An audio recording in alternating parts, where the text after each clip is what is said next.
It started with little things, barely noticeable at first, but they piled up, and something in me shifted. Victor used to be so present, so predictable. But lately, his smiles felt hollow, his words shorter. He began working late, claiming deadlines, urgent meetings, always some vague reason why dinner had to get cold. And his phone? Suddenly it never left his hand. Always face down, always with a quick tap or swipe when I got too close. I told myself not to overthink. But deep down, a quiet voice had already started asking the questions I didn't want answered. I tried to talk to him, gently, carefully, not because I didn't have a right to ask, but because I already knew how he'd react. He rolled his eyes, gave me that tired laugh and said, "You're imagining things. Stop being so dramatic." Dramatic. That word cut through me sharper than anything else. It wasn't the first time he'd said it, but it was the first time I didn't flinch. I just sat there, watching him like I was seeing him for the first time. Not the man I married, but a stranger wearing his voice. That night, I didn't cry. I didn't argue. I just lay in bed beside him, staring at the ceiling while he scrolled through his phone. And in that silence, I made a decision. If he really thought I was blind, if he believed I would keep swallowing his lies with a smile, then he had no idea who he was really married to. The next few days, I paid attention. Real attention. Not the casual glances of a wife trying to give space, but the kind of watchfulness that comes from knowing something's rotting beneath the surface. I watched how he texted with a smirk and angled his body away from me. How his cologne was stronger. How he shaved on days he never used to care. Every detail felt louder now, like a puzzle that had always been there, but I'd finally started to piece together. And with each new clue, I stopped asking why and started thinking what next. You see, I've never been the kind of woman to scream or make scenes. I believe in silence, the powerful kind, the kind that watches, that plans. While he was out doing God knows what, I was remembering the woman I used to be. Sharp, resilient, not some dramatic wife clinging to a fading marriage, but someone who knew how to stand on her own. I wasn't going to beg him for honesty. I was going to let him keep lying, because every lie gave me time. And time, I realized, was my greatest weapon. So I smiled more. I laughed when he made jokes. I kissed him goodnight and let him believe I was still in the dark. But something in my eyes must have changed, because every now and then he'd look at me just a second longer, like he couldn't quite read what was behind my calm. And the truth? That's exactly how I wanted it. There's a moment, a very specific kind of moment, when you stop loving someone and start watching them, not out of hate, but out of clarity. That was me now. Every dinner, every conversation, every casual touch he gave me, I received like an actress hitting her mark. I wasn't heartbroken. I was calculating. I watched him lie and wondered how long he'd keep it up. Did he think I was stupid? That I'd never noticed the scent that wasn't mine on his collar, or the hesitation when I asked who'd called? He thought he was pulling something off. He thought I was too busy, too trusting, too naive.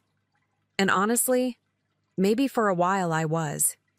But now I was wide awake. And the funny thing is, I didn't even want the truth from him anymore. I already knew it. What I wanted was control. Not to scream, not to destroy, but to leave when it hurt the most. On my terms, with my head held high and no part of myself left behind. So when he kissed my forehead that night, whispering, "I love you," I didn't flinch. I smiled, nodded, and set it back. And in my mind, I whispered something else entirely. "You're going to regret underestimating me."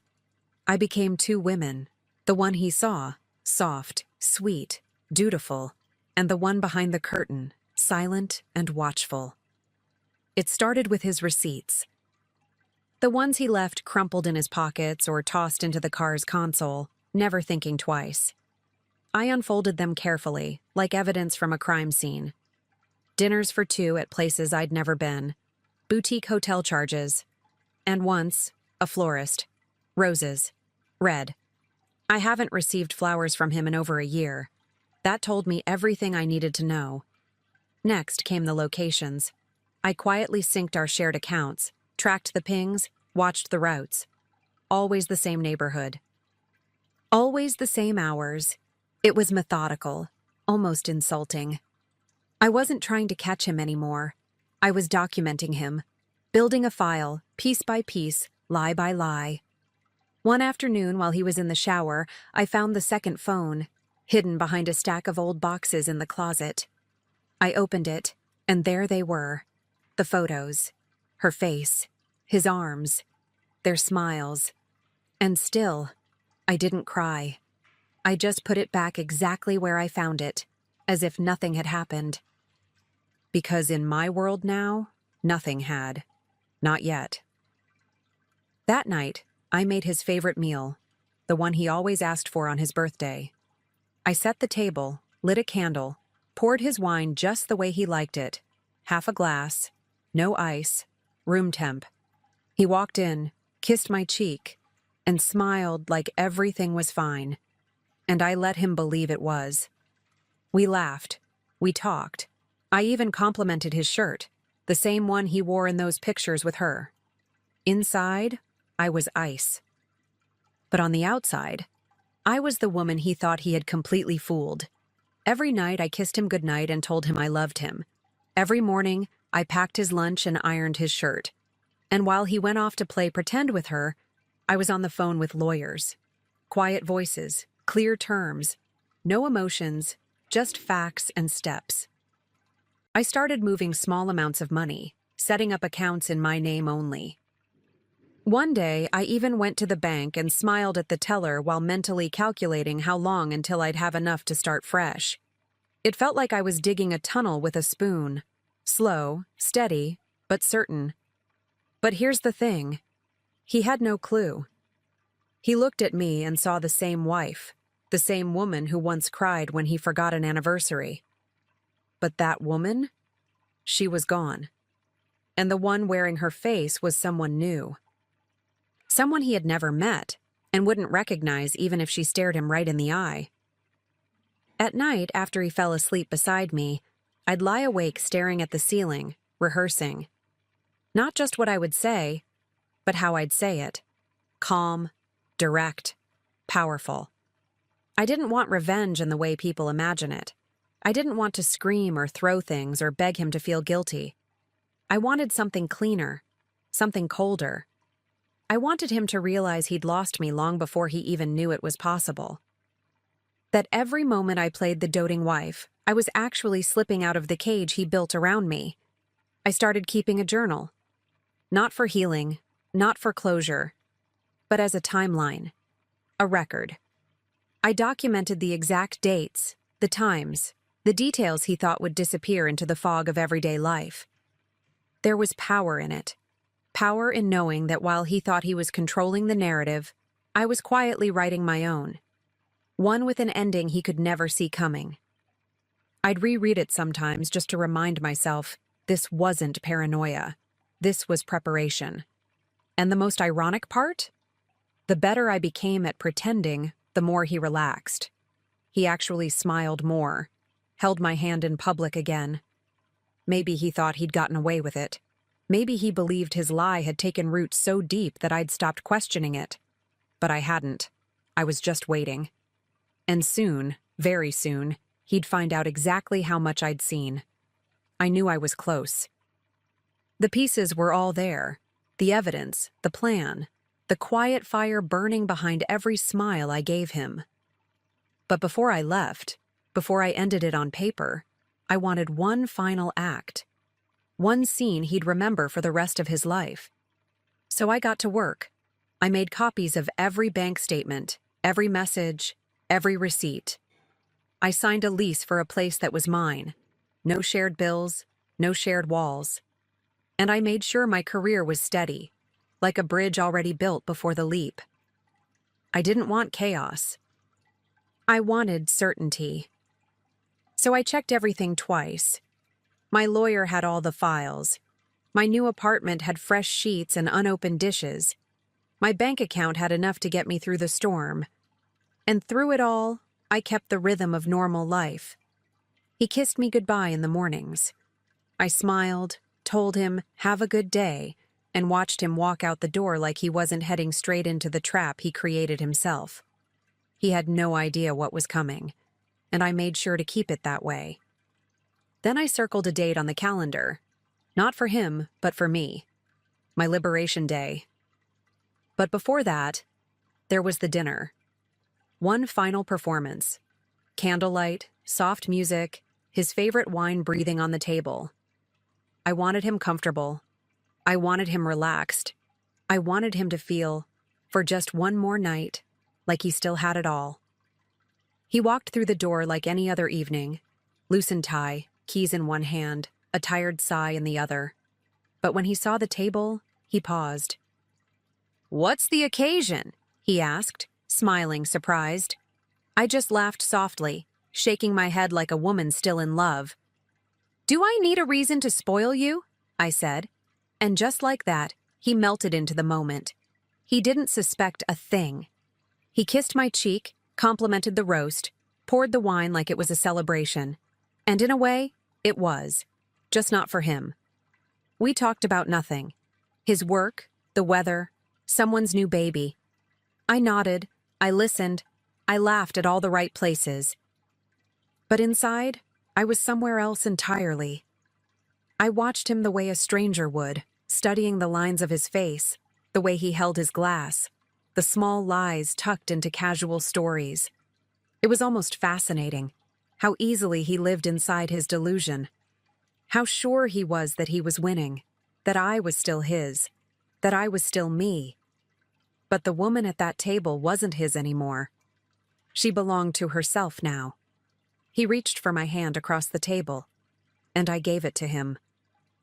I let him hold it like it meant something. And in that moment, I didn't feel anger. I felt release. Like I had just walked out of a long, dark hallway and could finally see the exit. He still thought the story was going the way he wrote it. But I had already rewritten the ending.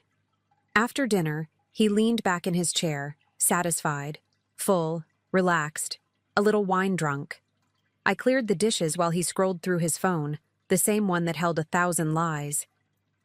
And I watched him from the kitchen, wondering if he'd ever realize how easy it was to fool him. Not because I'm deceptive, but because he never thought I could be. That was his mistake. He believed I needed him more than I needed the truth. And now, he was sitting in a house full of secrets, thinking he was safe.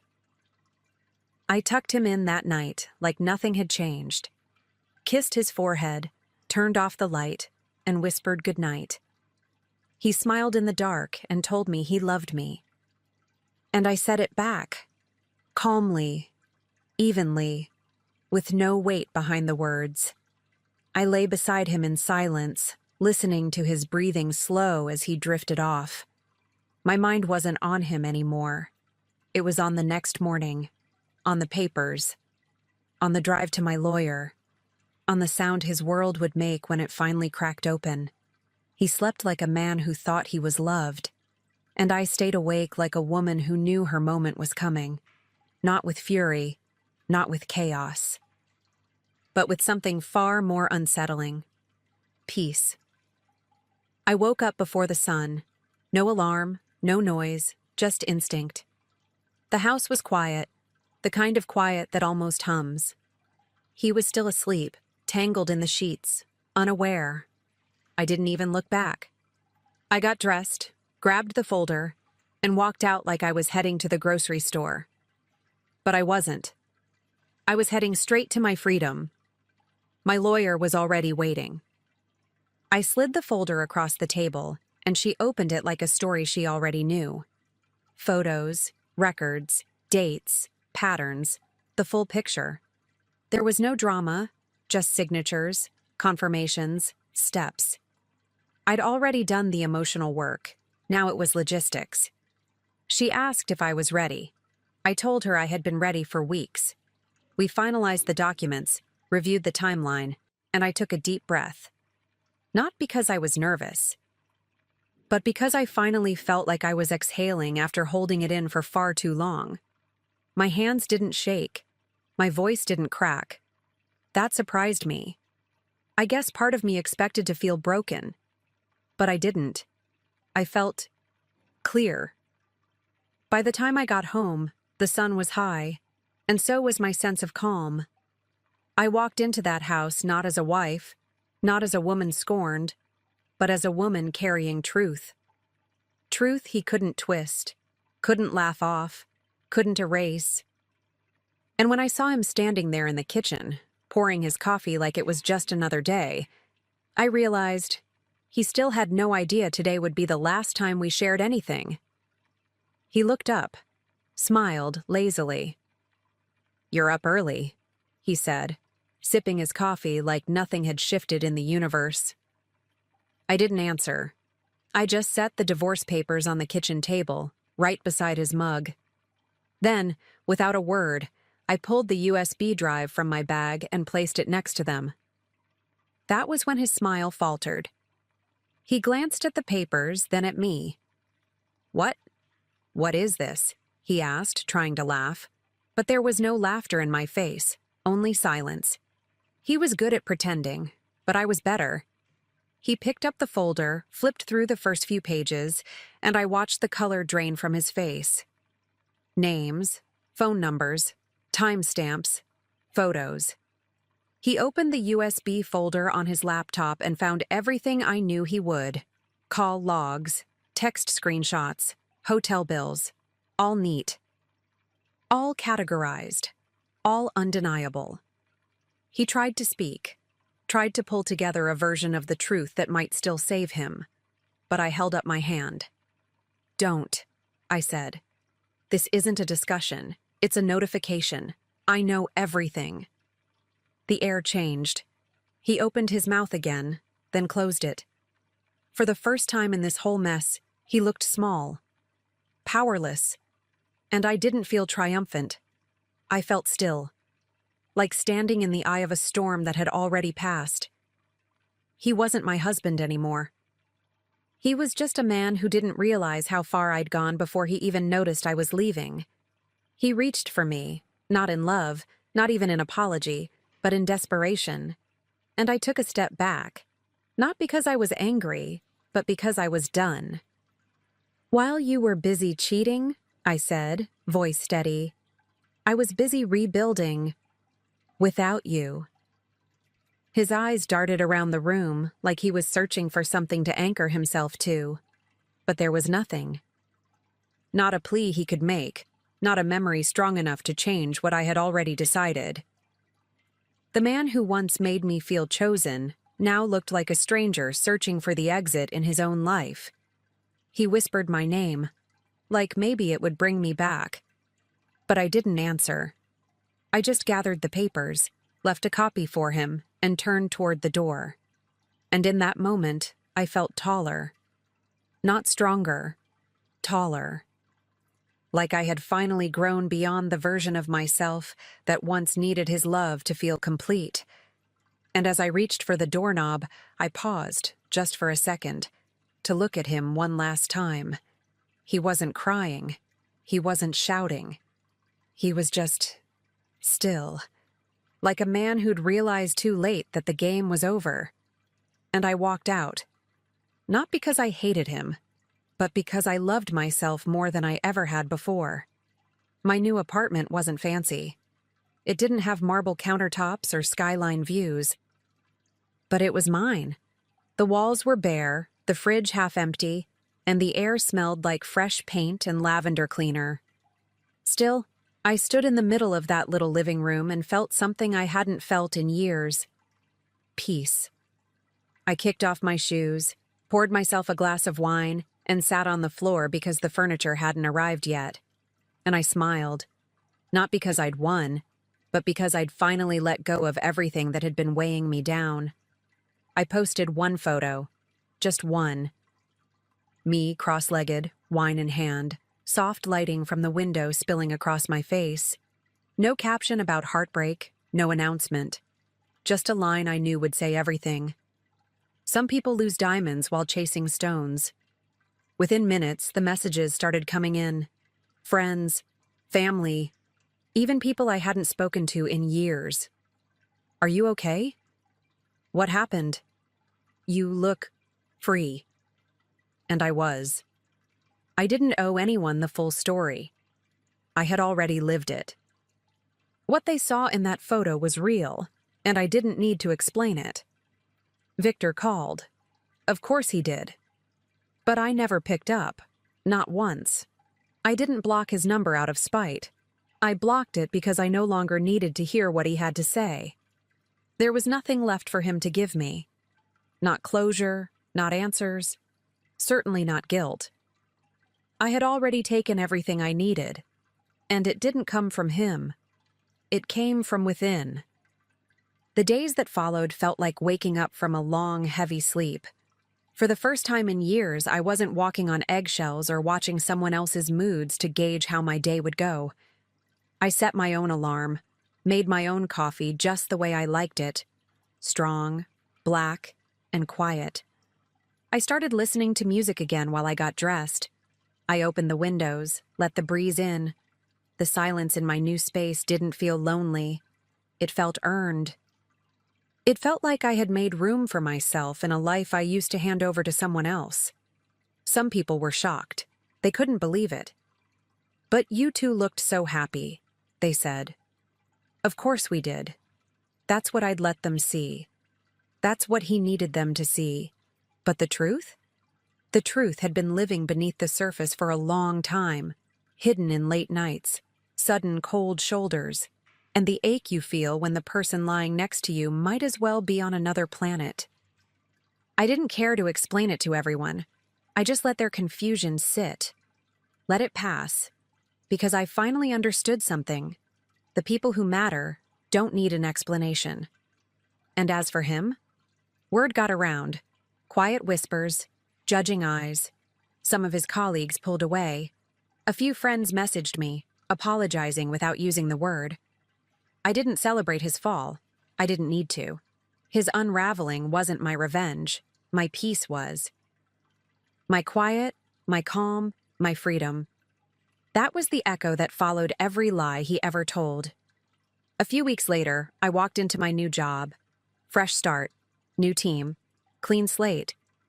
I wore the heels I hadn't touched in over a year, not for him, not for anyone else, but because they made me feel like I could walk through fire without flinching.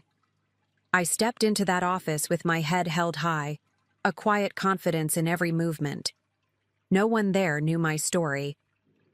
No one looked at me with pity or whispered behind my back. I was just Camila. Not a wife, not a betrayal, not a headline. Just me. And that was the most powerful part. My story didn't end with heartbreak. It didn't end with confrontation or chaos. It ended with a woman sitting across from herself, finally choosing peace over performance. I didn't need to destroy him to reclaim myself. I just had to walk away, fully, completely, without hesitation. That was the kind of revenge that couldn't be undone. It didn't scream. It didn't beg. It just was. Sharp as truth. Soft as grace. I took a deep breath that morning. A full breath, with no weight on my chest. I straightened my blazer, looked out the window, and smiled. Not because everything was perfect, but because I finally was. And somewhere out there, a man was still trying to figure out how he lost something he thought he had forever, while I was too busy living to even notice.